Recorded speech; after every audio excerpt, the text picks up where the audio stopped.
Argument Alice, Framework Freddy, Comparison Connie, Structure Sam, Delivery Danny, Rebuttal Rosie are the Dialogy Debate Super Team. They are here to help develop your superpowers. Hello everybody, Dr. David here. We will continue your debate training today with a critical lesson on speech organization. To guide you through this step of your training, I will introduce Structure Sam. Sam's superpower is structure and organization. He will teach you how to perfectly organize your speech.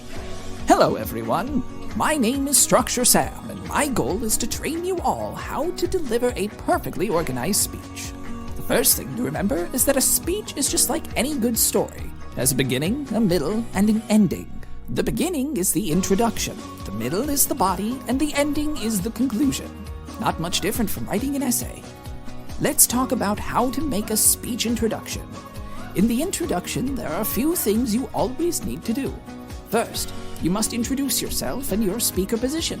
For example, you might say, "Hello, ladies and gentlemen.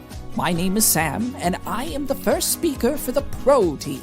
Second, you must introduce the topic and let the audience know which side of the topic you will be arguing. For example, you might say, "My partners and I are proud to support the topic that mobile phones should be banned in schools." Third, let the audience know what your main arguments are by listing the central claims your team will be making. For example, you might say, "My partners and I have 3 main arguments. First, we argue that mobile phones are harmful to students' eyes. Second, we argue that mobile phones distract students from their studies. And third, we argue that mobile phones expose students to harmful material." Now that you have reminded the judge and the audience what your main arguments are, you'll need to tell them exactly what will happen in your speech. This is called a preview. This is one way that speeches are different from stories and movies. We tell the audience from the beginning precisely what will happen in the speech. If you are the first speaker of the debate, you might simply say, "In my speech today, I will first define the terms of the debate. Second, I will deliver our team's first main argument that mobile phones are harmful to students' eyes. Finally, I will provide a conclusion." Now students, notice how I always number my different ideas and the parts of my speech. I love numbering. We call this enumeration. It helps the audience follow our speech clearly. This is the primary purpose of organization. Let's look at what a full speech introduction might look like. Hello, ladies and gentlemen. My name is Brian, and I am the first speaker for the Pro team. My partners and I are proud to support the topic that mobile phones should be banned in schools.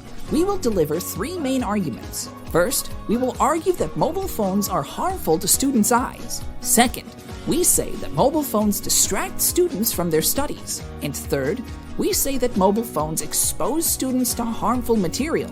In my speech today, I will first define the terms of the debate. Second, I will deliver our team's first main argument that mobile phones are harmful to students' eyes.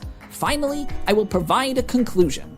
So, we have covered the introduction of your speech. Now, let's move on to the body of your speech.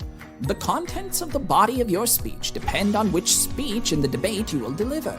If you are the first speaker of the debate, the body of your speech must define and frame the topic and also deliver your arguments.